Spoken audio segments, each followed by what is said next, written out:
Welcome back. Wait, are you heating up a breakfast sandwich? It's gonna beep in like 2 fucking seconds. It's fine. I am heating up a breakfast sandwich. We just had some earlier too. It's like an Alcoholics Anonymous meeting this morning. Are you heating up a bottle of beer? Heating up a bottle of beer? Please don't microwave a bottle of beer. Boil it before you drink it. You've been boiling them right before you distill drink the them. beer. Make it safe. Yeah. Okay, welcome back to the ARCS podcast that doesn't have a name and never will, because it doesn't need one. I'm Christian. Louder. I'm Christian. No screaming. Okay, this one wasn't really a scream. This was more of a... Oh, there's the breakfast sandwich. That's my signal. I think it's still on. What the fuck? What is wrong with Dude, you? Verizon's gonna be so mad at us. Verizon is so fucking bad. What the fuck? You just had to be so theatrical with the way that you skipped through the doorway. Oh He my did like a god. Scooby-Doo run. Like his feet were not on the ground for half of that. He tore our Wi-Fi router from its perch, and it really made a loud noise. Okay, The so that was Commonwealth edition, Christian. I'm familiar. I'm Cole. I'm Jamie. I'm Perry. Can I get a bite? Today, we have found a great new fate to talk about, or as some people say overseas, we have found a great new fate to talk about, the flounder, or the founder in America. Are there translations of root and arcs in other languages? There's transitions of root. I'm sure they're going to do arcs eventually, but they don't do it like at launch. So today we're talking about the founder.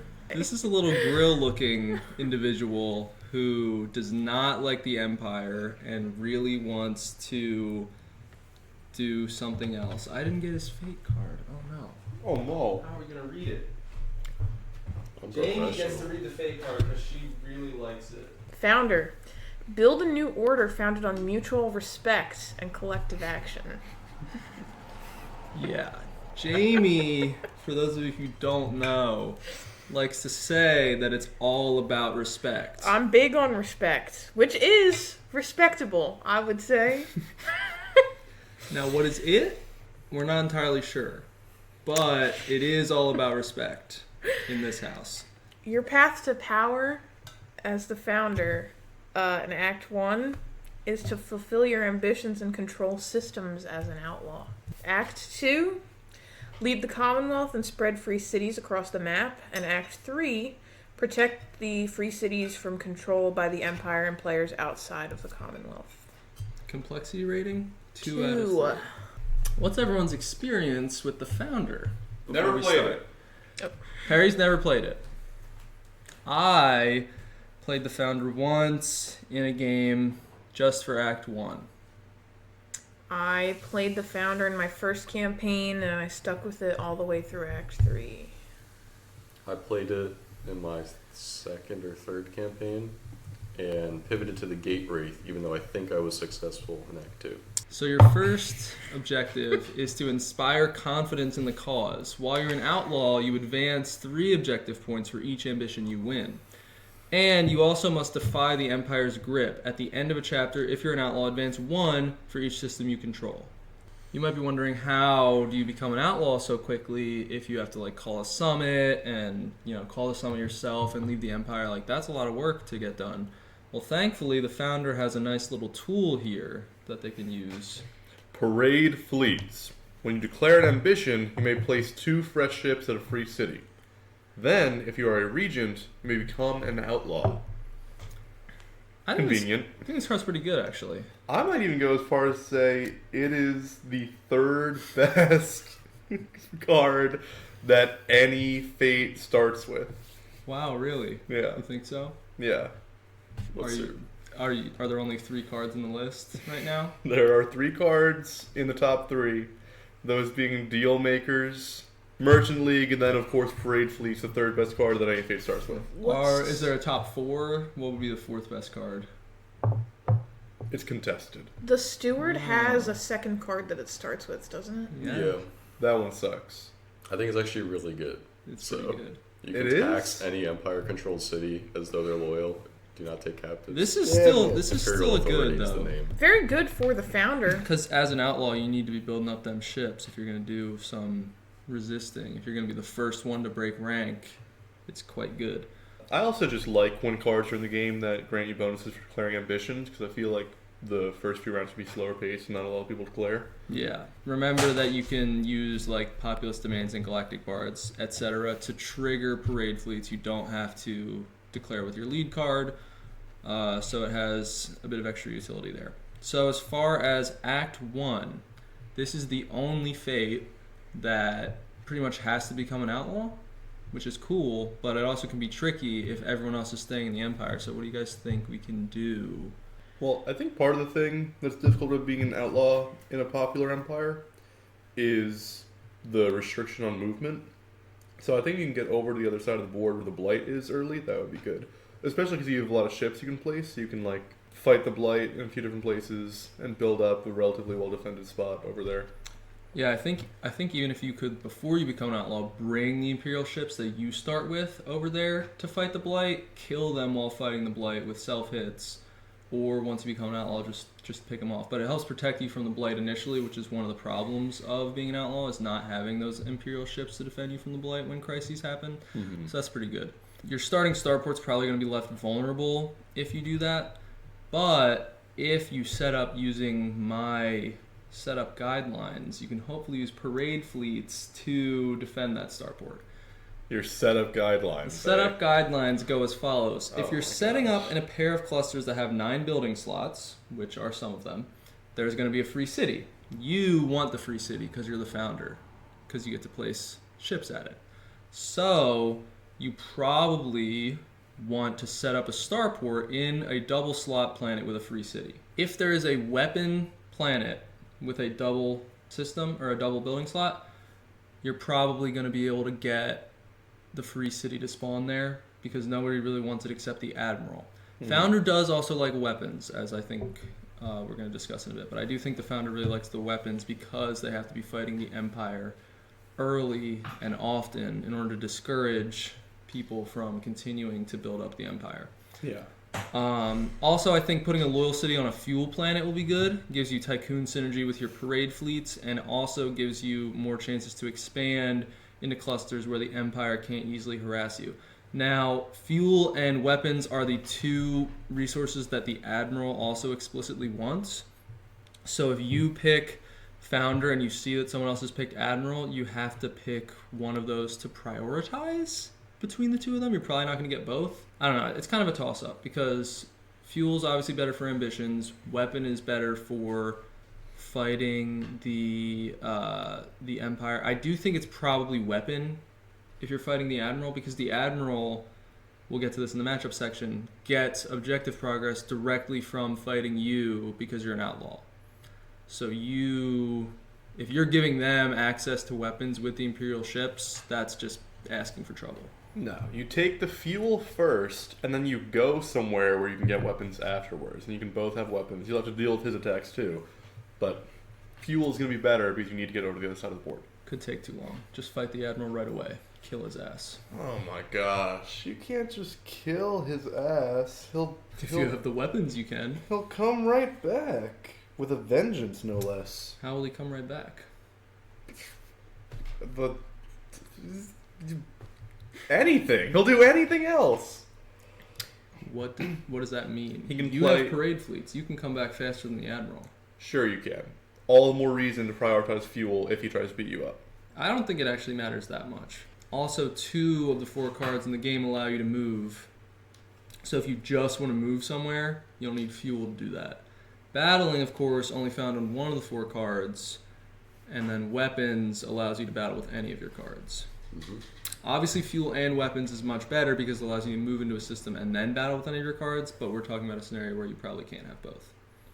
I don't think the material's bad either if you're trying to set up for Act 2. Material is certainly something to prioritize. Yeah, I think you can wait until Act 2 for that because you do get to tax free cities that aren't Empire controlled in Act 2. And if there isn't a material-free city on setup, then you should definitely prioritize building a material-free city. But we don't have to talk about that now. I don't think material cities, like loyal material cities, are very good. I think they're probably the lowest value city you can have, because like material's just not that good. Yeah. Well, I'd say it's very good for a flagship, and it is good for the Founders Act 2. But like it's kind of dead in Act 1. yeah, but I feel like when you're setting up, there's a good chance that people would leave the second slot in a material area Yeah, alone. that So I makes don't think that sense. would be bad to take Yeah, instead material. of like obviously relic and psionic. That's not happening. No, the founder doesn't really care about that. Well, he, obviously if he can get them, that'll be fine. He can wait until Act 2 to get his free city relic and psionics. Yeah. I think in Act 1, probably want the city on a fuel if possible, the starport on a double slot, weapon or material, whichever happens, and then hope that people don't want that other slot, they give you the free city, which you can then use to place ships directly at a starport. Yeah, that sounds good to me. All right, cool. The other important thing is trying to time your parade fleets, not necessarily just triggering it, but triggering the leaving the Empire part. Because one of the advantages of parade fleets is not having to leave the Empire outside of your own turn, because normally that has to happen at a summit, which then opens you up to attacks from the Empire. Now you can set yourself up with Imperial protection and the Truce Law to really beat someone's ass on the same turn that you become an outlaw. So I think ideally, well, first of all, we have to talk about what ambitions you want to win, because you have to win ambitions. I think Tycoon obviously is good. The second one is probably just Warlord. Yep. You can fight Blight. You have an easier time fighting people, but they have an easier time fighting you. So I would say if you're going to declare Warlord, try to do it towards the end of a chapter, not right at the beginning, because then you're going to just get minced. Straight up minced. You get to place more ships than other players also because of parade fleets. So ideally, you time becoming an outlaw in Chapter 1. I do think you have to do it in Chapter 1. Otherwise, you're not going to get enough objective points. How many do you need again? 14 if it's a 4-player game. And you get 2. You get 3 for winning an ambition as an outlaw and 1 for controlling a system as an outlaw. So you get 0 if you are not an outlaw. I don't think it's out of the question to do that in 2 chapters if you have some motivation for remaining in the Empire Chapter 1. If you control 3 systems somewhere off in Blighttown, and then you win 2 ambitions in Chapter 2 and 3. If Tycoon? the Admiral or Steward are in the game, they obviously don't want you to succeed, probably. And it's way Founder Act easier for 1 them to stop is definitely a little harder than it sounds because you have people who don't necessarily like outlaws in play. And also, we were just talking about how many A-Fates need to win ambitions. I don't think it's reliable to count on winning 2 ambitions as an outlaw in the first act. I really don't think that would be a good idea. You just want to take them as you can get them. So if you can get one in the first chapter, just do it. I do think you want to become an outlaw in Chapter 1. I think you can, in the ideal scenario, you time it with declaring Warlord, placing your ships with parade fleets, and spending a weapon so that you're not leading aggression and letting everyone else fight you for Warlord. Spending your weapon, taking as many Imperial ship trophies as you possibly can. But oftentimes, obviously, you're going to have to settle for something much less flashy since you do need to be an outlaw by the end of Chapter 1 most of the time. And so you just take it when you can get your one. Probably the only ambition you get to declare in Chapter 1 will be that one. And if it happens earlier on, that's a bit of a bummer, but it's fine. Do not be afraid to seize, I don't think, throughout this act. It'll help you get your fleet online quicker than everyone else. I think 2 ships is better than 1 action card in most cases. And if you have the time to, try and put at least 1 ship in each system that has Blight and a free city, because you'd prefer that these cities don't get destroyed between acts, which they do get destroyed if they are in a system with Blight and no ships. So you putting your ships in there prevents that from happening. Of course, Blight damaging you during crises can happen, so you want to try and do it towards the end of the act if you're going to try and do that, or you can take the more committal approach, which is also more consistent of just destroying the Blight You have weapons to help you with that as well. And then in Act 2, is it building free cities or just controlling free cities? It's beneficial to It is controlling. Spread free cities across the map is what the You may build the them. flavor You text. figure out. It is. You have to control it. You don't have to control it. It just has to not be controlled by the Empire. But you get the build. I think you get a build action. You can always build free cities instead of loyal ones in Act 2. Right, but if you start with some free cities under your control by protecting them from the Blight in Act 1, that'd be good too. Yeah, yeah. Mm. Yeah, certainly. But how? Wait, but there's only free cities in the extra spots in the Yeah.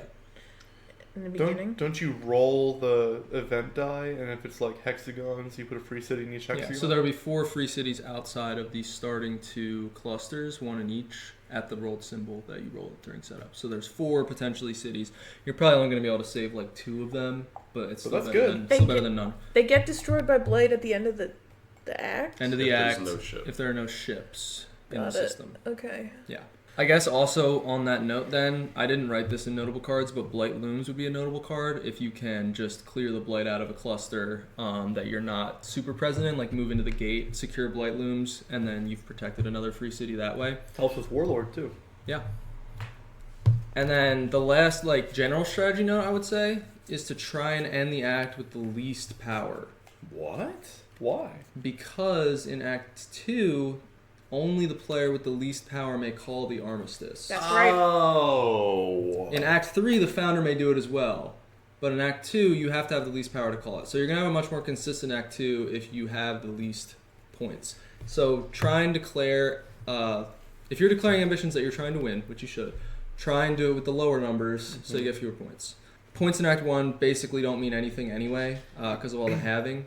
So declare and win the ambitions that are worth the fewest points and get a good amount of that objective progress by controlling systems as well.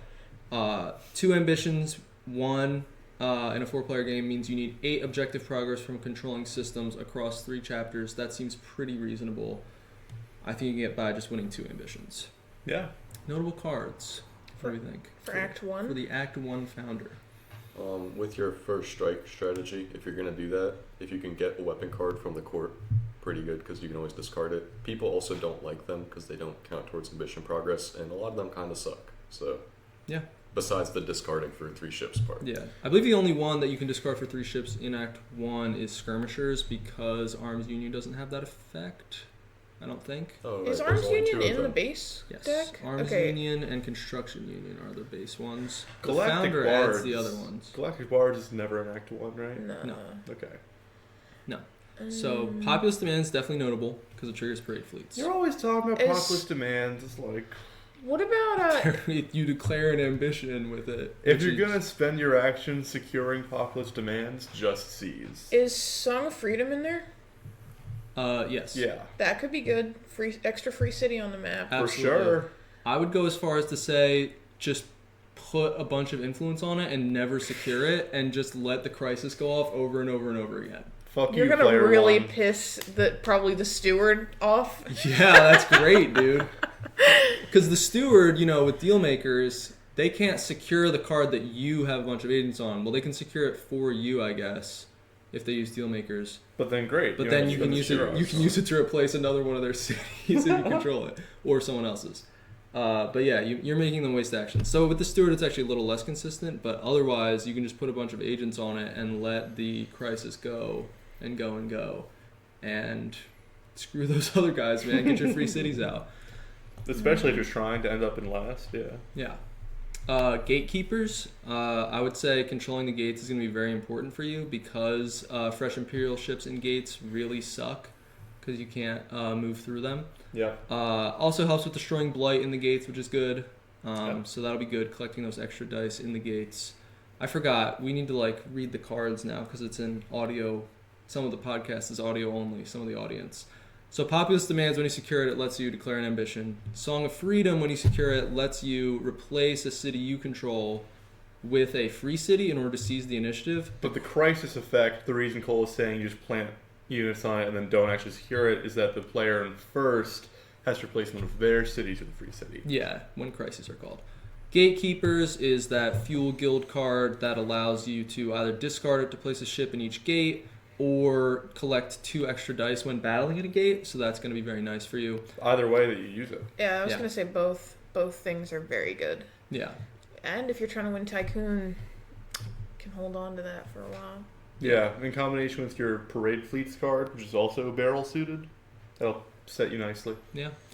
Skirmishers, like Christian mentioned, is a weapon card, so you can always discard it in Prelude for 3 ships. But additionally, you can reroll skirmish dice up to weapon icons when you're battling. And if you have a weapon city, then you might have a few weapon icons, and that might help you with battling.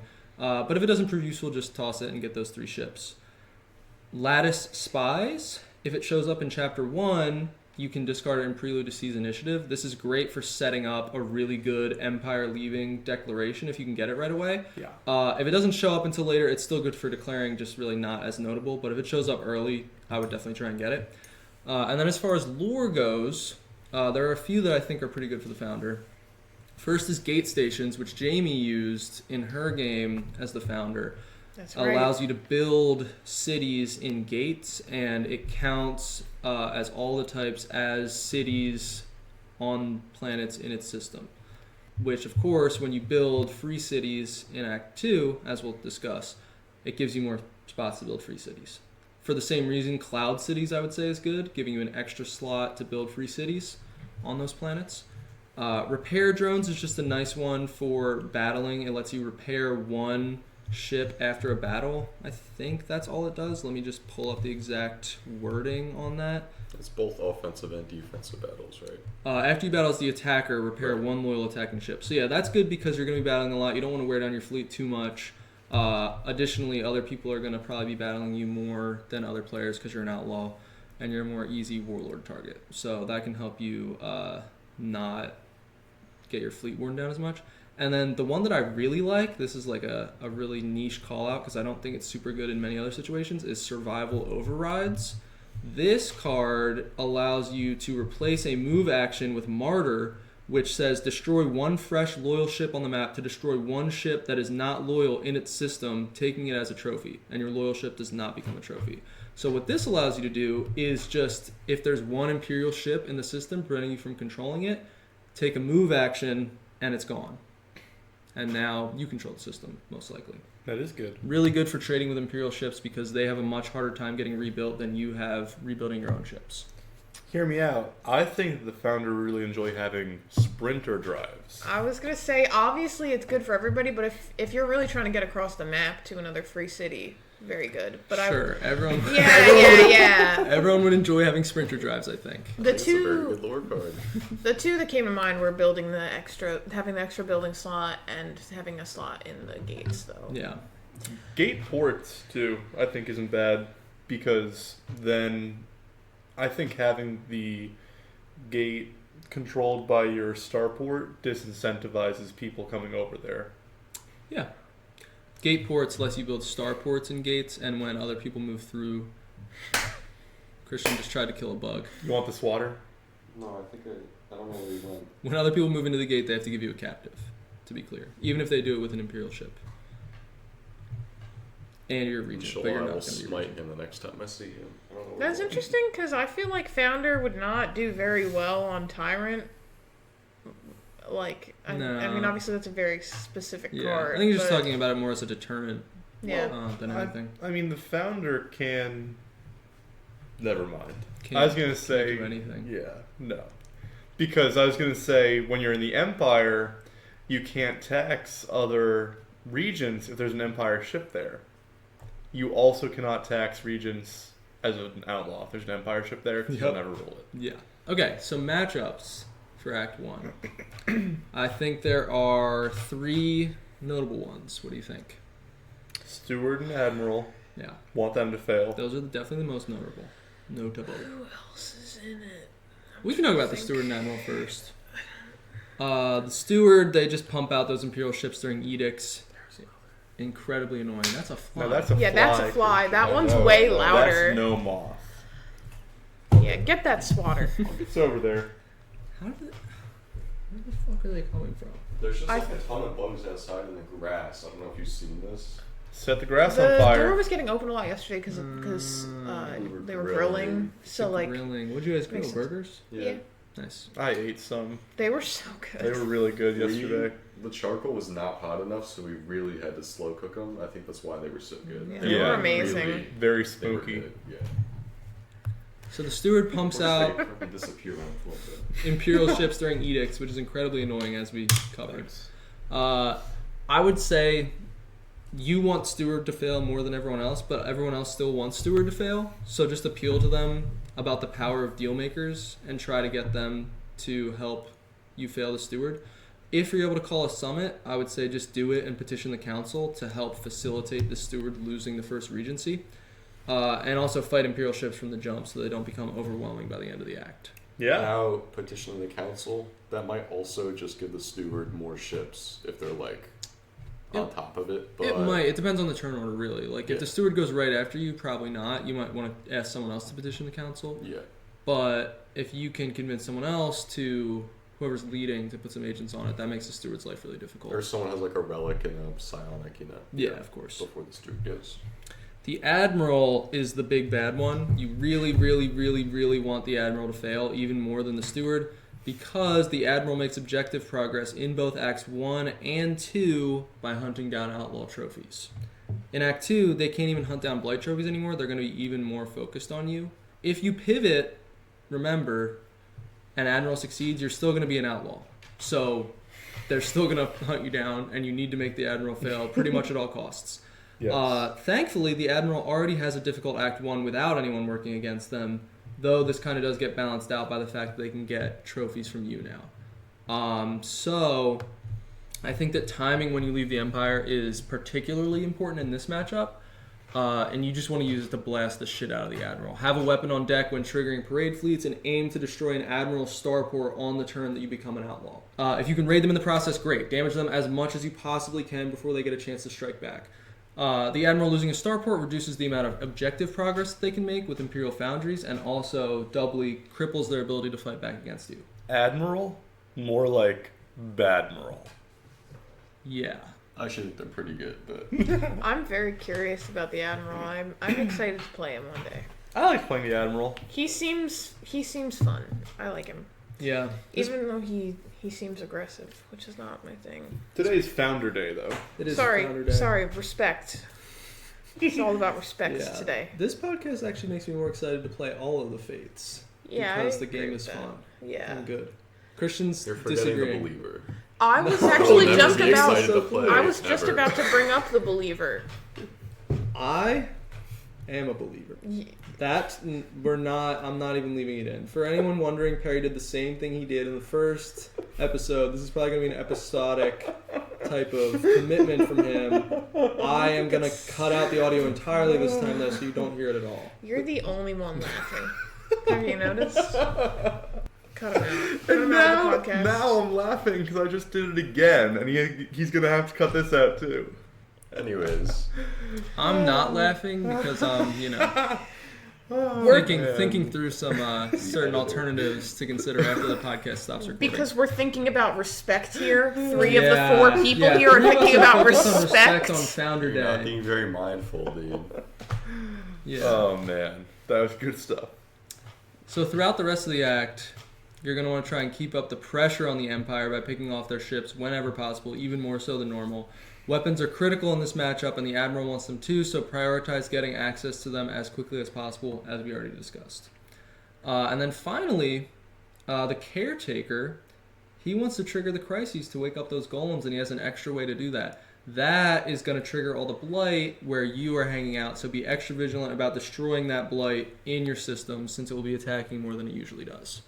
And that's it for matchups, I think, unless you guys had another one that you were thinking of. I would just say if the believer's going to have to try and expand and get cities, just like I feel like there's potential to get in each other's way for that. Maybe, yeah. If they decide to go somewhere like right next to one of your furry cities, and then I don't know. I feel like that it could be very annoying if you're going after the same area. What would be really great is if you help the believer so that they're in the lead at the beginning, and then they put all those cities out, and then you Song of Freedom them all away, and then the believer fails, and you get a bunch of cities. Sing a That would be song of pretty freedom. awesome, dude. That would suck a lot for the believer. I know the pain of being the believer. So do I. I was blindsided by the pain of the believer when we played our first ever campaign. I just knew that they added new action cards, and I was like, that's so cool. I was not at all prepared for how difficult it was going to be. My setup was terrible. The rest of the act was probably the least fun I've had playing campaign arcs. So I do really want to try them again, but that one act was pretty rough. Could just convince them you guys could become outlaw buddies together. Take over the other side of the map with all your cities. I was going to say, I know we specified earlier there were no other fates that have to become an outlaw, but are there any other A fates that prefer to be outlaws? Not the Steward or the Admiral. Right. I'm so glad you asked. Great question, Perry. That's like, I don't know, the way that you said that. I don't know if any of them prefer to be outlaws in Act 1, but I do think, depending on the state of the game as we progress, there are going to be ones that would prefer to be outlaws. Not the Magnate, like we talked about in our Magnate episode that will come out after this one. I think the Partisan would like to be an outlaw because they can more easily ransack the court, which is one of their big strengths, the ability to ransack the court more freely. Yeah. And I think also the Caretaker probably wouldn't mind because like they don't really do anything anyway, and so what do they need to get Imperial tax for? But it's more situational for them, I guess. But yeah, I do think in general, just being the first one to leave the Empire can really empower other people to make the same decision, knowing that they won't be going it alone, and you can work together to weaken the Empire and have a better chance that way. I think that bodes well for you. All right, so pivots. This is going to be maybe the most important pivot section of any fate. And the reason is because... the outlawness? Well, that and the fact that if the founder succeeds, they get the Book of Liberation. So if the founder completes their objective, they get this lore card called the Book of Liberation, which says you cannot harm free buildings, which is a really, really important thing to keep in mind when you're pivoting. Additionally, it lets you build free buildings except in Empire-controlled systems. Wait, it lets you build you can build a free starport too? Ooh. Yeah. Yes. Interesting. And when you build a free building on a planet, clear your outrage of its type. So very cool, but the not harming free buildings part is really bad for like half of the B fates. So if you succeed, you probably don't want to pivot in the face of a strong empire. Hopefully you weakened the empire enough. But many of the B fates do prefer being a regent. I would say especially the Pathfinder does, the Planet Breaker, at least in Act 2. In Act 3 maybe not, because I was discussing Planet Breaker with some people on Discord, and they... imparted on me that they believe the strongest part of the Planet Breaker is actually being able to destroy your opponent's buildings, and they can never get them back because they're on the card, not just the free buildings. So they probably do want to become an outlaw at some point. The Pacifist also would much prefer being a regent, and the Peacekeeper as well. If the Empire is weak, you can probably get by with a pivot to Peacekeeper, since you hopefully already have access to a decent supply of weapons, and you're able to clear that weapon outrage that you have to get during setup by building a free city. However, I do still think the Peacekeeper would prefer being a regent because of making easier to control systems. Interestingly, like I just said, 3 of the 4 flagships are greatly hampered by your new lore card. Planet Breaker, the Hegemon, and the Pirate all want to harm free cities, and you just can't do that if you have the Book of Liberation. So it basically takes them off the table. Light Speaker could be an okay pivot just by virtue of not necessarily preferring to be in the Empire, though it does have a bit of anti-synergy if you're trying to kill the Blight in Act 1. So maybe that's if you don't get around to it and the Blight is a little more plentiful. But a weakened Empire is just always going to be preferable, so just continue smacking those ships in Act 1 whenever you can. If you fail, what do you guys... Smack those ships. So if you fail, you scrap the Book of Liberation, you do not get it. So what do you guys think might be some good options if you fail? Considering you're an outlaw, which is probably the only fate that will be an outlaw so early on. Warden's not a bad pivot, I think, because you're already spread out by all the free cities, hopefully. Or if you were setting up thinking that you'd be successful, you're going to be spread out and kind of near the free cities. Yeah. So you can just build the city there and then put the seat on it. Yeah, I think that's pretty good. For a few easy fiefs. I don't know who else. Who is there? Who's there? Well,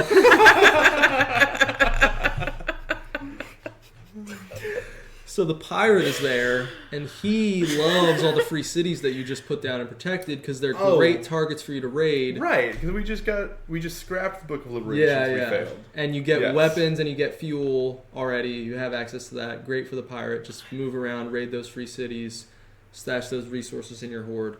The Hegemon also, it's geared towards combat as an outlaw, which you already are, so that's great. You've probably got a couple systems to yourself away from the Empire, which is great for playing the banners. The problem is that you need to be able to destroy free cities, so this pivot is only viable, and I mean only viable, if you fail Act 1. There's also a bit of anti-synergy because you wanted to set up in systems with free cities during Act 1, and obviously the Hegemon would prefer to go to any systems that don't already have a free city to start with. What is up with the Hegemon and free cities? I played him for 2 There acts. can only be Blight there and no other pieces that aren't Hegemon pieces if they're to Planet Banner.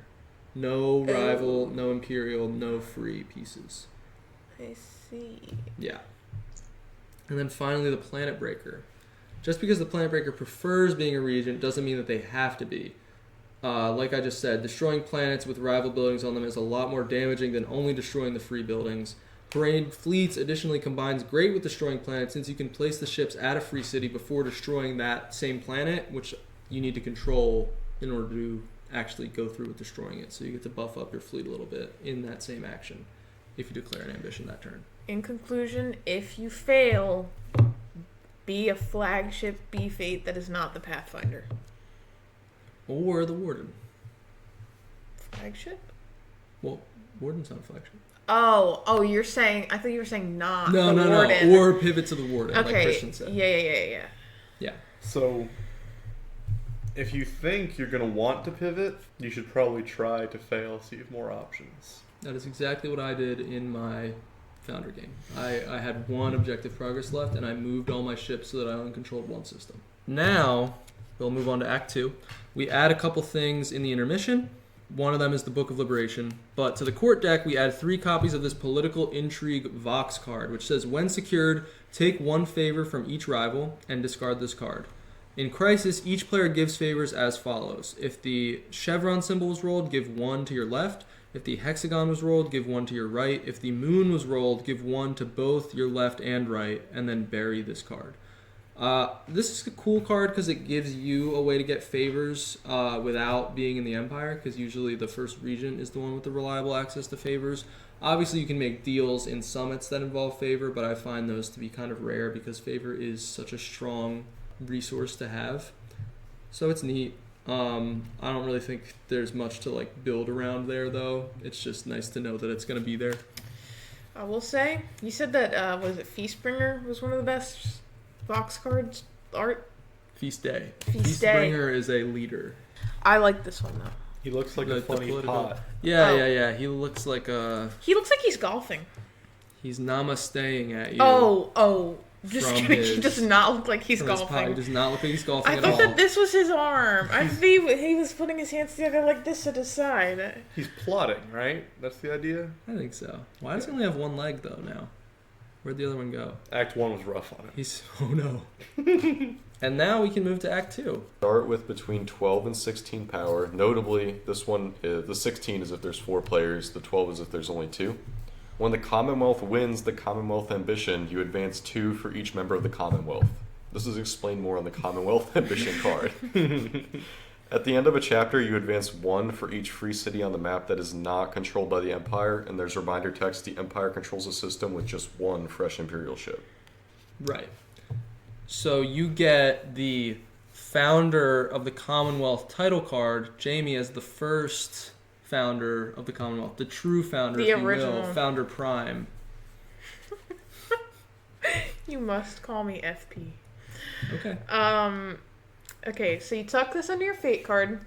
Keep the Commonwealth Ambition marker on your fate card. When you declare an ambition, you may also place the Commonwealth Ambition marker from your fate card onto the undeclared ambition box. This ambition scores is described on the Commonwealth Ambition Law card. And then there's the Commonwealth Ambition Law, as we've alluded to a few times. It's a train. So this law says the founder of the Commonwealth can add the Commonwealth Ambition marker to an ambition they declare. Great. And then it says, score this ambition as follows. This ambition only gives power for winning it, getting first place with no tie. All members of the Commonwealth combine ambition values into the Commonwealth to determine place for gaining power. And then, parenthetically, it says, use individual ambition values for everything else like objectives.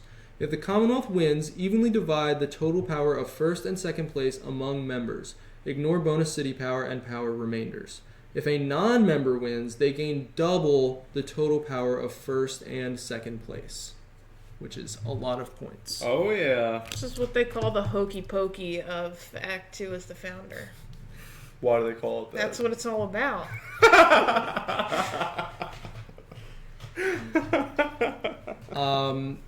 Yep. So everyone starts as a member of the Commonwealth by default, and they get certain privileges that they are privy to as a Commonwealth member.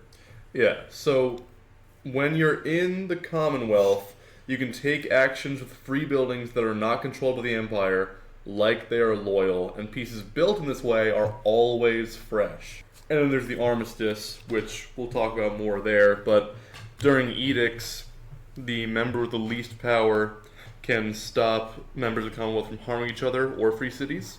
And then we already talked about the Commonwealth ambition, but then finally, if you ever harm a free city in any way, you scrap your member of the Commonwealth title card and you can never become a member again. Or a free starport as well, right? Just any Nope, free just building? free city. Oh, wow, really? Interesting. Fuck the free starports, dude. Don't care about them at all. So then, finally, we have to talk about the Call for Armistice Edict. This allows the Commonwealth member with the least power to attach an Armistice Vox card to a card in the court. This is a Vox card that has no crisis, and while it is in the court, members of the Commonwealth cannot harm each other or free buildings. And when it's secured, you must place all agents from here onto other court cards of your choice. You need to win the Commonwealth ambition, and you advance more for members of the Commonwealth when you do that. So obviously you want everyone to stay in the Commonwealth. Like we talked about, you want to have the fewest points. And if you do have the fewest points, I think the game plan for Act 2 is pretty simple. You just secure the council, petition it, and resolve edicts to call an armistice, and repeat as necessary to keep an armistice card in the court for as much of the act as possible. Note that there are 2 armistice cards, so you can have 2 in there at the same time, which then makes it harder to end the armistice. Huge. The earlier you can do this, the better, since rivals that want to leave the Commonwealth will get less time to actually do that. If someone else has agents camped on the council and you suspect they want to call crises, which those people do exist, look for an opportunity to ransack the court if you have to. A court battle, like putting a bunch of agents on and they put more on, that can take several turns, and you can clear your outrage by building a free city. So really, ransacking is not that big of a deal. If their only cities are on planets that match your best guild cards, you might prefer to just grit your teeth and hope an event card rolls edicts soon, or that people just decide not to leave the Commonwealth. Like if they only have like fuel cities or something, and you really don't want to lose parade fleets, understandably, you might not want to ransack the court there. You can also just try and talk to them and convince them to call edicts, but if they want crises, they probably want crises. I don't talk to my opponents. That Or is the law. biggest lie I've ever heard in my life. All you do is talk to your opponents. Definitely attach the armistice card to the court card that you think is the most likely to just sit there. There are always those cards that just seem to sit in the court and nobody wants them because they don't really do that much for anybody right now. Just think about what's important to your opponents and try to identify one of those cards that doesn't really help them achieve their goals, or at the very least has a non-threatening crisis effect if it's a Vox card. Note that you can attach it to the decided Imperial Council card, which adds another layer of difficulty to securing the armistice. If you predict that the remaining regents won't care too much about becoming the first regent, this can be a good strategy as well. Mm-hmm. If you don't have the fewest points, I would say try to offer deals to the Commonwealth member who does have the fewest points in order to incentivize them to call an armistice. Offer them a favor, some board position, or maybe a resource at the next summit if they call an armistice now. Ideally, you declare at least once per chapter, of course, to maximize your chances at advancing by winning the Commonwealth ambition. So don't be afraid to seize when you have to. If there are no free cities on material planets, like we talked about maybe like 20 minutes ago now, prioritize building one of those, because a reliable source of material will make it easier to build more free cities, and remember, you can tax it as long as it is not Empire controlled, regardless of if you control it. And then if possible, try to build your next cities all in the same valuable resource type, so either relic or psionic. Players will have to remove free cities provoking outrage if they want to build loyal cities there, But then the city that they place would be worthless because they just provoked outrage of that type. So the conclusion they'll hopefully arrive at, I think, is that they should just stay in the Commonwealth to have a reliable source of either the relics or psionics. Because otherwise they just can't get them. Yeah. They can try and control them, of course, but then that's a whole nother layer. It's just very much easier to do so if they just stay in the Commonwealth. So spam them on relics or spam them on psionics, and then that might be good. And then, just want to emphasize again, hopefully you damaged enough Imperial ships in Act 1 that several free cities can exist without being Empire controlled, because that is your secondary objective. Continue, of course, to destroy Imperial ships when you have the opportunity to do so. And that's it, I think. I actually think Founder Act 2 is pretty cool. Now that I understand the game is less about yay, happy, everyone gets points and it's so boring, and it's more about the founders no, you fuckers have to stay in the Commonwealth, you're not leaving, you don't get a choice, I'm dragging you with me. I think it's a lot cooler than I initially gauged it to be. He just wants to build a new order founded on mutual respect and collective action. Does he? Interesting. He wants to put everyone in that stupid little hat of his. I would love to be put in that hat of Typical. his. They should make little founder Yeah. hats like the warden seats to put on free cities that are not Empire controlled, just so everyone knows that they're part of the Commonwealth and they're Yeah, they should. they respect each other. Other cities are not respected because they're controlled by the Empire. The Empire does not respect them at all. What do you guys think some notable cards are? I'm just going to give you a hint. I really don't think there are that many besides the ones we already talked about. Yeah, I'm telling you, I feel like Act 2 was when I hit my stride with the founder, because I was just cranking out free cities. I don't really remember how I did that, because wait, the card that I had, it was cities that you could build in gates. Yeah. I was thinking of the Starport one. But if you have that other lore card that allows you more extra building slots in systems, I double checked because I was like, oh, is it maybe each system that you control with a free city for your objective points? Nope. It is just each free city. So if you get 3 free cities in one system, that would be crazy. Yeah. Really good. But that's a very specific situation. So. Yeah, certainly. I do think just in general, any card that lets you seize is going to be good because it lets you more reliably declare the Commonwealth ambition, which you basically need to do to succeed, unless you're able to just get a million free cities, which is also possible. Yeah. I think they're a very court agnostic fate. But that being said, getting just empath and relic cards is always good, especially if you're going to put the Commonwealth ambition on those. Yeah, that makes sense. It makes it a little bit harder for someone to defect and beat you up. And I would say try, when you're declaring the Commonwealth ambition, which one you're actually deciding to declare, try and do one that you can make a significant contribution towards yourself, so that the people, if you're declaring empath as a Commonwealth ambition and you have no psionics and no psionic guild cards, the people who do are going to be more likely to want to leave so they can get the points for themselves. Right. Because they're going to perceive it as just giving you free points. But if you do it on Tycoon or something that you have more, progress towards yourself, that's good. Or if you can put it on Warlord and call the Armistice, huge. Because then, as long as one person has one trophy, which you can just get from a Blight, the Commonwealth wins, provided no one's already left. And they can't harm each other to generate more trophies and leave. They have to secure first the Armistice card. But I think they are very core agnostic. The 2 notable cards I would call out is... Galactic Bards. Yeah. That's a good card. Lets you declare. Also, anything lets you seize. I don't know if you heard us talking about that while you were washing your hands. Galactic Bards, of course, lets you, when you surpass or pivot, and there has not been an ambition declared this trick, you can declare the ambition on your played card, which is very good. Huge. If you manage to make the Steward fail Act 1, Empire Falls will be a box card that can show up in the core, and that's great. Yes. You can just camp your agents on it, and if the crisis effect triggers, everyone must become an outlaw. So just keep your agents on it and let it sit there for as long as possible in the hopes that it'll eventually happen. Specifically, the Empire Falls Crisis says, if Chevron was rolled, all regions become outlaws, hit each Imperial ship on the map, and discard this card. So that's just incredible for you if that happens. When someone secures Empire Falls, they may take any loyal agents from here and place them on other court cards. Bury this card. So the only motivation to secure it is if they want to stay in the Empire. Imperial defectors, if you manage to make the Admiral fail Act 1, this is great. It lets you weaken the Empire while increasing your own fleet. Imperial defectors says, when secured, you may discard this card or resolve the crisis in a cluster of your choice. And the crisis says, in the rolled cluster, replace all Imperial ships with ships of the Outlaw earliest in turn order, and then bury this card. So when it says things like earliest in turn order, that goes from whoever currently holds the... So if you're Mission securing the marker? card, you're earliest in turn order. You may want to seize even if someone else has it.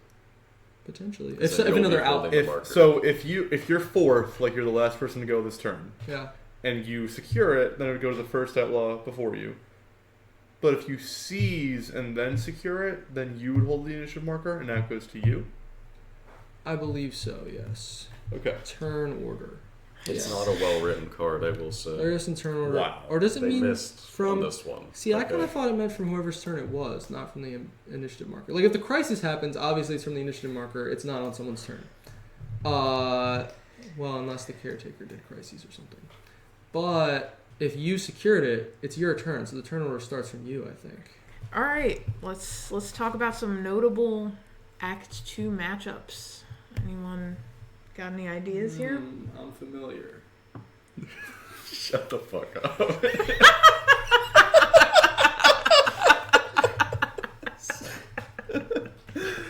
Bad matchups for you, as always, people who are in the Empire. The Steward and the Admiral. Because they both, well, first off, the Steward likes to call edicts. They like to place Imperial ships, which lets them control many sectors without really like putting their own ships there, investing a lot into it. You know, just moving one purple ship onto free cities I can really agree. screw you over. The Admiral gets points for hunting down outlaws, which you almost certainly are now as the founder. And yeah, you might even be the only outlaw, so it's literally the only way for them to continue to succeed on their objective, which is bad for you. They do have two other ways to succeed their objective in Act 2. They have three different things to take down their marker. No, they don't. Or the other two. One of them is taking captives of other regions. Okay. And I Sure. believe that the third is ruling systems. Controlling planets. I believe. Okay. Controlling planets. So controlling planets also bad for you, because then they're controlling free cities. Likely, I mean, they could go to ones that aren't free cities, but they may as well kill two birds with one Imperial ship, and just park it on the free city planet. Kill two birds with one Imperial ship is good. Thanks, Jamie.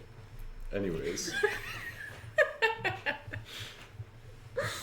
beyond those, do you guys have anything else that you might think?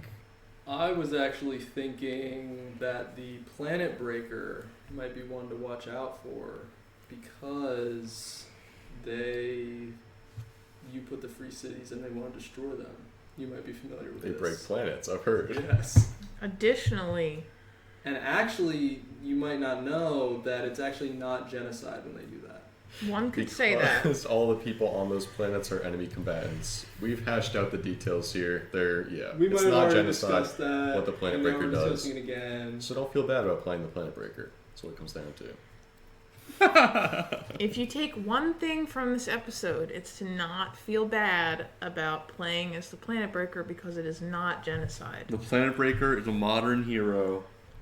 On a similar note, Hegemon and Pirate also want to damage free cities, Oh. similar to the Planet Breaker.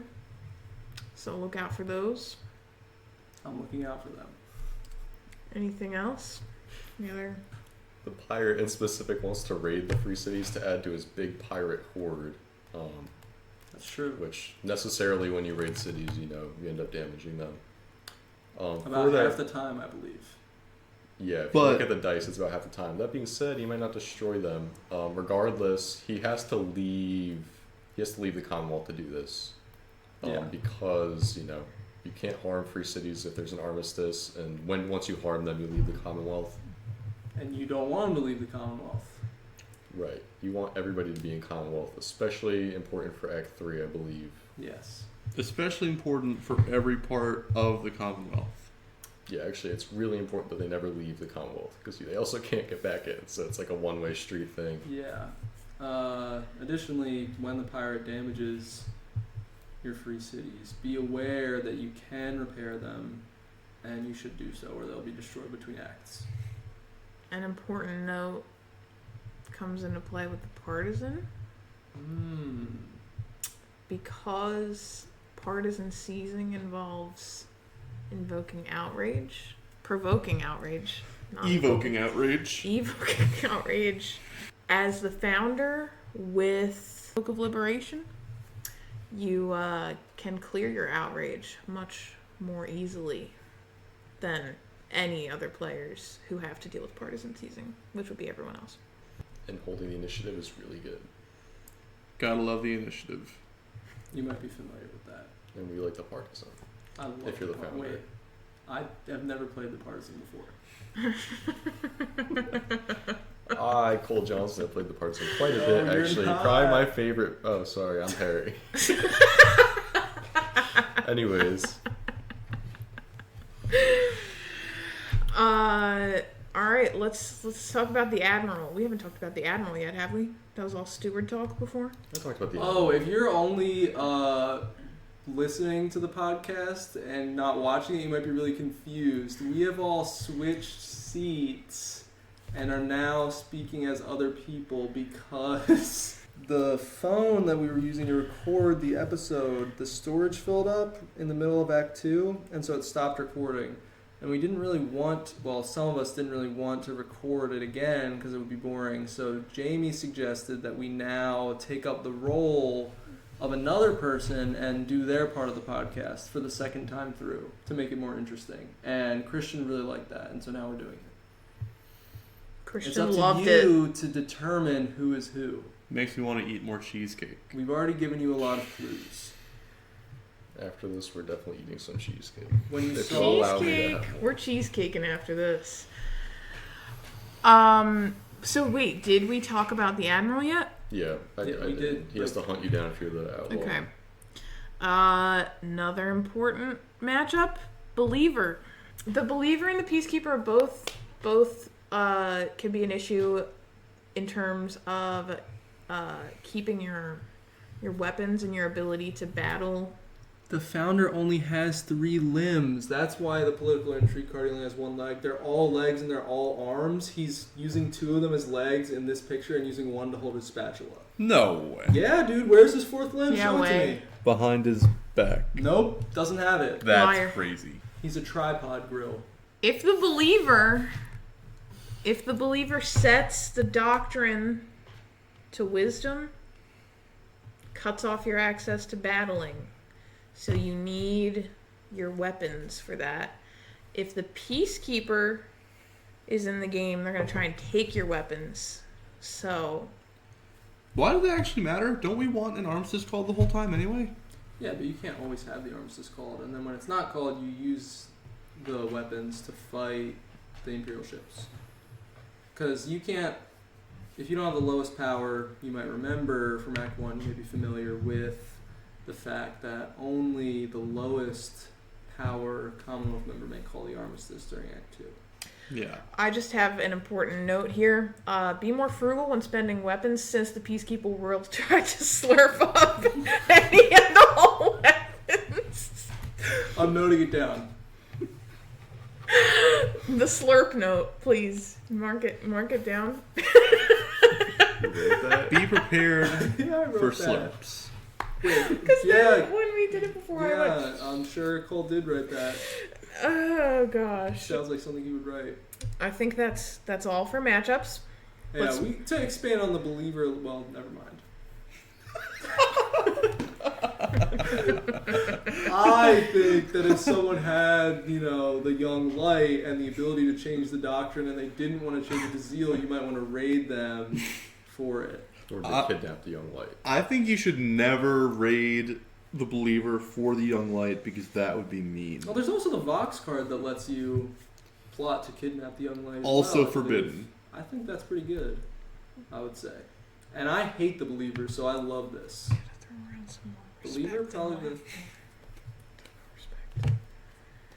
It would be disrespectful, i.e., without respect, to take the light from the believer. Never in a million I.e. years. without respect. Would Jamie say that? Did Jamie ever say IE? No! Normal people don't just say IE out loud. How long have we known each other and you use IE there? Oh my gosh. Okay, now are we we're good on Harry matchups? actually, in the lost recording, smacked the wall so hard with the fly swatter that part of it broke. Anyways, would you guys like to talk about going into Act 3 as the founder? Maybe pivoting, perhaps. Pivots! Rick is not a part of this podcast. Do we want to talk about what your grand ambition is first? So We should go through the Act 3 cards. Yeah. Did we? We did not already. So, if you completed your objective in Act 2, you gain Spirit of Freedom. We love Spirit of Freedom. In fact, I think it might actually be the best lore card that you get for starting an Act 3 Fate. I've heard Christian say that he wants to email Dr. Cole Worley to praise him for how good this card is. I do want to email Dr. Cole Worley because clearly this card was something different before and they changed it. Let's just read what it is first, but clearly it was something different before and then they tuned it down to make it worse and they really dialed it back too much, I think. So Spirit of Freedom says, you may secure cards from the court where you are tied for most agents, but not 0. That sounds pretty good, right? But then it says, with a rival who is not a Commonwealth member. We had a 15-minute aside or so in the previous recording talking about how this might be the worst lore card in the entire game. It might be the worst thing that any Fate gets. It's just not good. If you're playing the Founder in Act 3, forget that you have this card. Seriously. That's Anyways, true. I believe Cole said in the last recording that it might only be useful if everyone else forgets that it exists, and even then it's not that good anyway. Yeah. It was clear that it did something else earlier in design, and then they nerfed it to make it bad. Anyways. Additionally, if you complete your objective, you scrap some Construction Union and Admin Union cards. If you failed your objective, you scrap Spirit of Freedom, scrap Oh God! Scrap your Founder of the Commonwealth card and the Commonwealth Ambition marker, and add Construction Union and Admin Union cards. That's crazy that adds 2 Ganyons and 2 Admin Unions.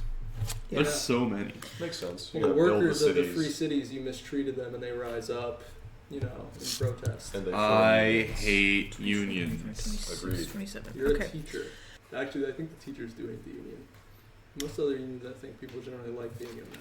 One of my coworkers, he's like, you should not join the union. And I was like, hey man, I just want to join the union. And he's like, the union is terrible. Do not join the union. They are stealing your money. Yeah, and I I hear was a like, lot of the teachers say that. I was like, well, some of them were like, no, the union's fine. Does anyone want to read about securing freedom for all? I think Christian would like I to. thought we were going to do the pivots, but I can read it. Well, the grand ambition, so they know why they shouldn't. Maybe they should pivot. Okay. In Act 3, we're going to go back to the pivots, but just keep in mind that you will want to secure freedom for all. And to do this, the Commonwealth must win the Commonwealth Ambition. And then additionally, this is to unlock Grand Ambition scoring. A prerequisite is that the Commonwealth wins the Commonwealth Ambition.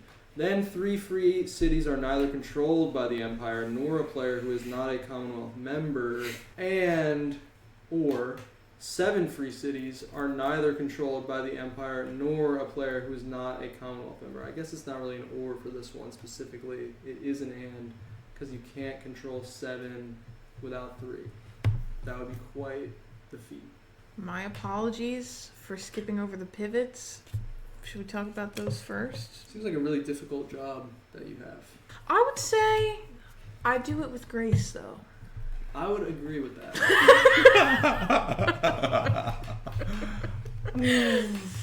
All right. How respectful. I think the people who do this job, I definitely appreciate them more than others. And others? I respect them, so many can say. All right. Let's talk pivots. This is serious. Having a lot of Imperial ships in Act 3 is not good for control-based sea fates that are not the first regent. So, in Act 2, if you were weakening the Empire a lot, these options are not as viable for the sea fates. This is good news. More You viable. cannot read. If you've destroyed a lot of Empire ships in Acts 1 and 2, that's good for these control-based sea fates who will not be first regent. It's less risky because they don't have to be the first regent. Yes. Okay. That being said, if the Commonwealth is missing members already at the end of Act 2, and before that you're doing a pretty good job beating down the Imperial ships, now would be a good time to pivot because you've opened up the board for those sea fates, but you're going to have a rough time with fewer members of the Commonwealth as the founder. Thank you for that correction, Jamie. That was very helpful, Jamie. Appreciate it. Can always count on you. Alright, so some good sea fate pivots. Anybody? I really like the Gate Wraith. I think the Gate Wraith is the coolest sea fate, and so I think you should pick them any chance that you get. I don't think Gate the Gate Wraith- Wraith is the coolest sea fate. I think that they are very strong in almost every scenario that you put them in. But this is like the worst one to do it with Agreed. because you won't have any loyal starports. Probably, at least not many. And also they want to be a part of the Empire. Oh, and also the Book of Liberation prevents you from destroying the free starports. When you use Catapult Overdrive, you can't use it on the free starports. Oh gosh, what was I thinking? I just love the Much. Gate Wraith so much.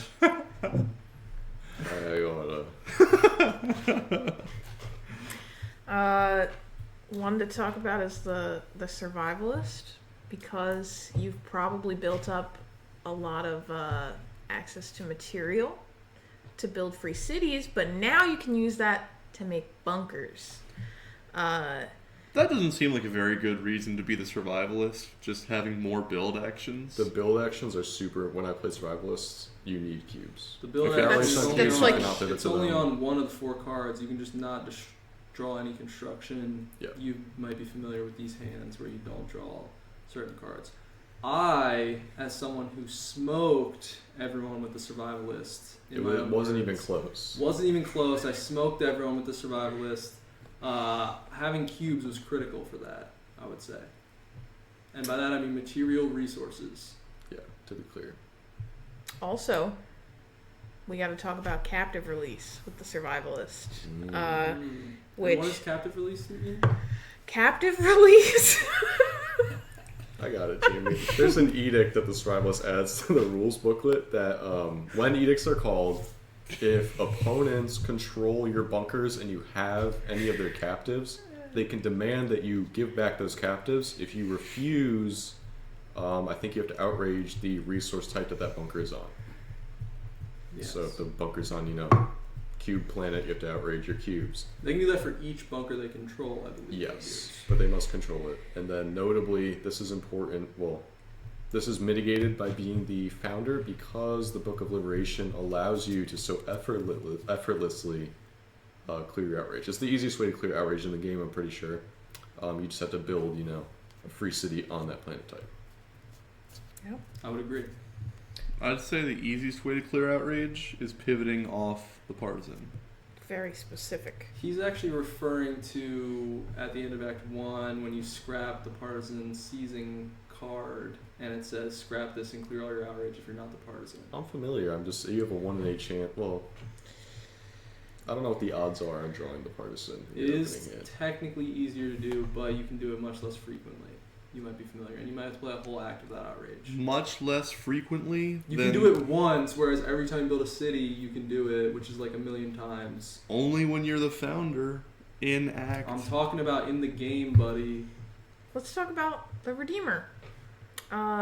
Important with the Redeemer, Ire of the Keepers reduces your capability to tax loyal relic cities. And why is that? Why is that? Why does it do that?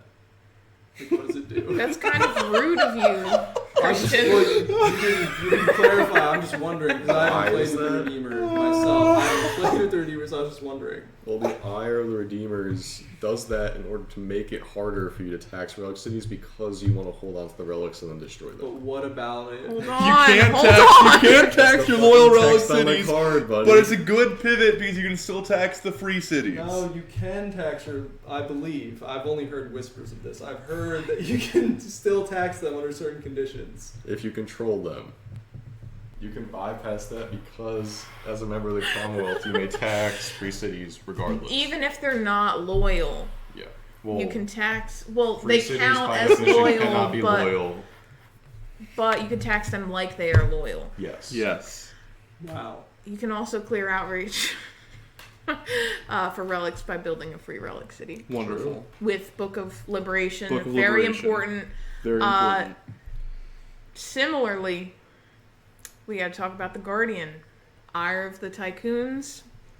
Very similar, similar idea with relic, except now it's with material and fuel. And now, We got to talk about the Naturalist. Why did I even write this?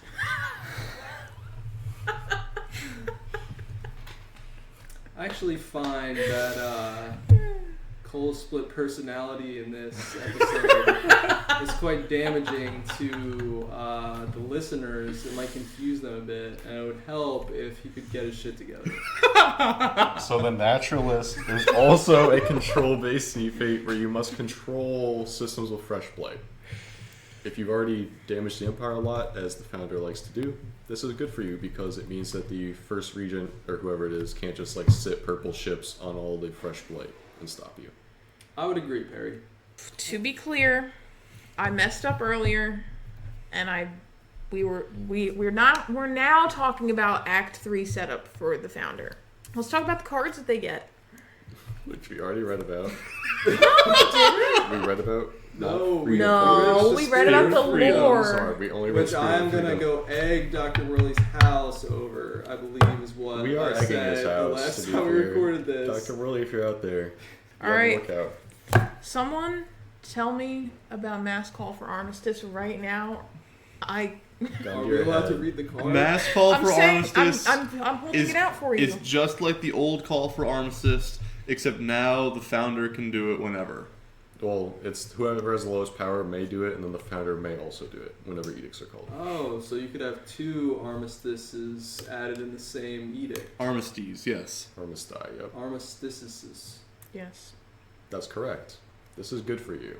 Because you do not want people to leave the Commonwealth under any circumstances. Yeah, very important to keep the Commonwealth strong, keep people from leaving it, because you need as many people in the Commonwealth as possible for your grand ambitions. I don't know if you guys have realized this. Saying because like that is something that all four of us do now as well, that I've been trying to stop doing. Because It's not Yeah, you can Yeah, go saying something because. because- Yeah. all the time. It's not as bad as to be clear, but I am still trying It's to really remove fun it from to do myself. that. It's really we're fun. all gonna become we're gonna become clones, and I don't know how we're gonna morph into. We're gonna become. Well, we're all becoming Christian, who's becoming Rick. So we're all gonna become Rick. Oh my All god! evolution converges to Rick. He's the crab Given of infinite time. our group. Rick is the crab. Rick is the Very crab. crab-like individual. I've seen his pincers, man. Those things. He's got crabs. Man, even the people who actually watch Cole's channel might not know who Rick is. The people who just started listening to this podcast and really have no idea who Rick is, I'd love to know what they think about him. Rick is an ex-root player. Rick is an ex-friend of ours. Yes. Rick, please pick up my phone calls when I call you. This is me as Perry. No, he'd call him a bastard or something. That's usually what Yeah. Go ahead. That's it. Give that a try. See how it feels. Rick, Crack that whip! Rick, you stupid bastard, pick up my phone calls. Rick, you stupid bastard. Please pick up my phone calls. I want to play Please? video games with No, you. please. Please? Dude, I'm not asking. Pick up my phone calls. Okay, so we've gone through 2 of the 3 pieces of the Founders Act 3 kit. Last piece, Yeah, freedom fighters, instead of battling, one may incite revolt in a system with the fresh free city, destroy all damaged rival and Imperial ships, ignoring the Imperial truce law, don't take trophies. You're probably not a regent, so ignoring the Imperial truce law doesn't matter that much. In a system with a fresh free city, destroy all damaged rival and Imperial ships. It's like fine if you happen to be attacking somebody in a system with a fresh free city, but you want everyone to be in an armistice anyway, so how often will it come up? No, not very good. That it does not sound very much like how you normally sound.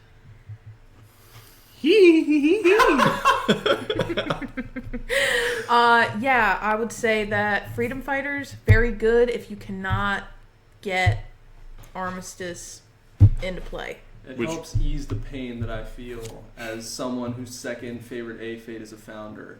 The pain that I feel when I cannot establish the armistice that I love so much and hold so dear to my heart. Thanks, Christian. Unless anyone else has anything to say about our kit, let's move on to general strategy. Strategy is really easy. Declare armistice.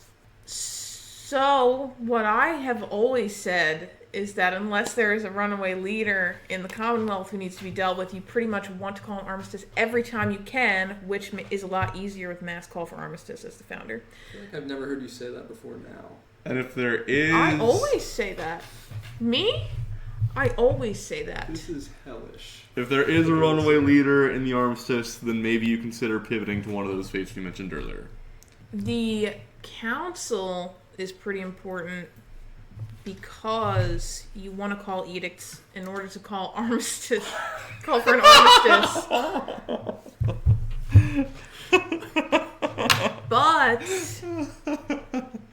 it's much harder to secure the council in Act 3. Just because a lot of other people want to be first regent. Yes. Mm-hmm. If, let's say, you cannot afford to call an armistice, you might want to try making a deal with other players that they will not leave the Commonwealth if you help them police the runaway threat. You must realize that they become less likely to hold up their end of the deal as the end of the game gets closer, because you're starting to get more desperate to win. That's true. I believe I said something last time about you don't want to be riding the other Commonwealth members. That was specifically about sea fates. What you said last time was when you declare a Commonwealth ambition, you want to make sure that you are putting in the vast majority of the work, because you still use individual scoring for determining like sea fate winning ambition, and a lot of sea fates do have to win ambitions. Well, not a lot of them. Survivalist, Wraithgate. Wraithgate. Dude, the first Wraithgate. arc scandal, Wraithgate. Also, Also, ones out there.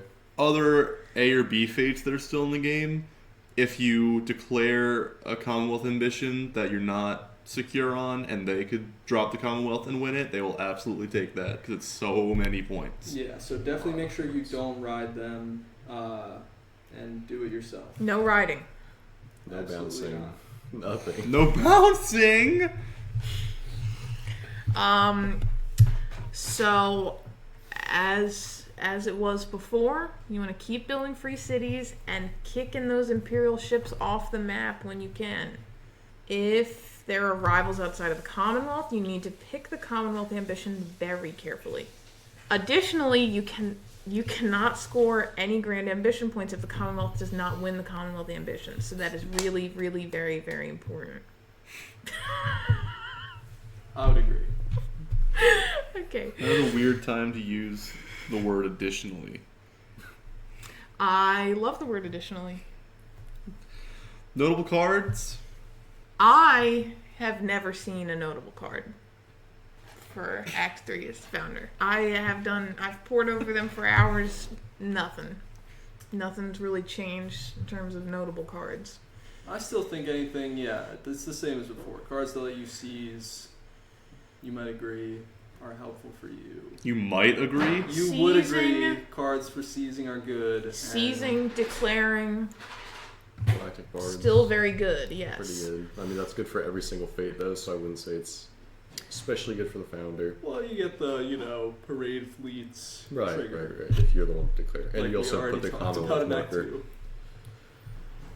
And then additionally, if, you see any Empath or Keeper cards, maybe grab those just because they count towards Empath or Keeper, which you might want to declare for your Commonwealth ambition.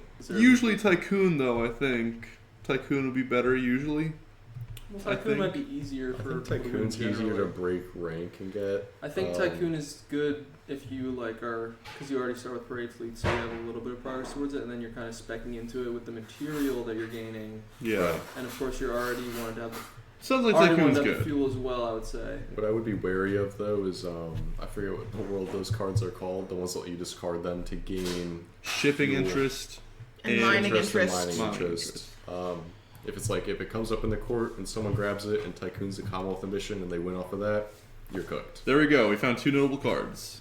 for other people. Yes. Notable cards Yeah. for other people if you're declaring Tycoon as the Commonwealth. So ambition. You get do those. not. Once again, you do not want to be dependent on other people to win the Commonwealth ambition. Just Agreed. Right. gotta. Another way of phrasing that might be, never mind.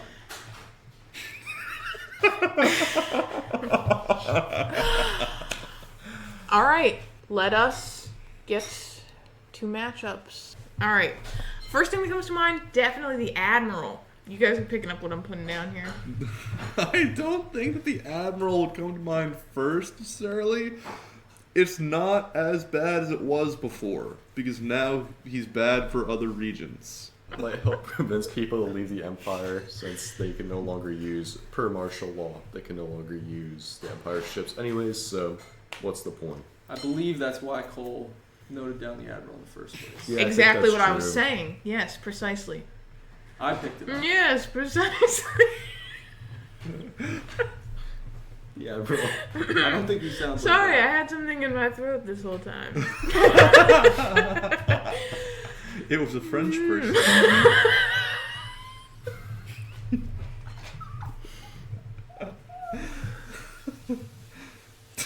Get it together. We have to finish the episode. There's like one bullet point There's left. one If bullet I had to left. guess, I would guess there's about like one bullet point left. Okay. Some other matchups that are important are sea fates that want to control planets, like the Overlord, the Guardian, and the Naturalist. You will most likely have to fight them in order to keep your free cities from being controlled by the Empire or people outside of the Commonwealth. Yeah, so they have to be outside the Commonwealth first for this Yes. to be a problem. If they're in the Commonwealth, great. But Don't if they're worry the about first region, Make sure they don't leave. that's a problem. Crying over the French person in my throat still. Sorry. It does sound very painful.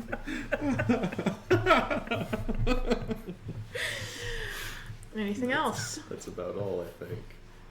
Okay. I like the Founder. That's my final thought about him. He's my second favorite A-Fate. I like the Founder so much. Why did you move your head like that? That's what she does, man. Cole, how do you feel about the Founder?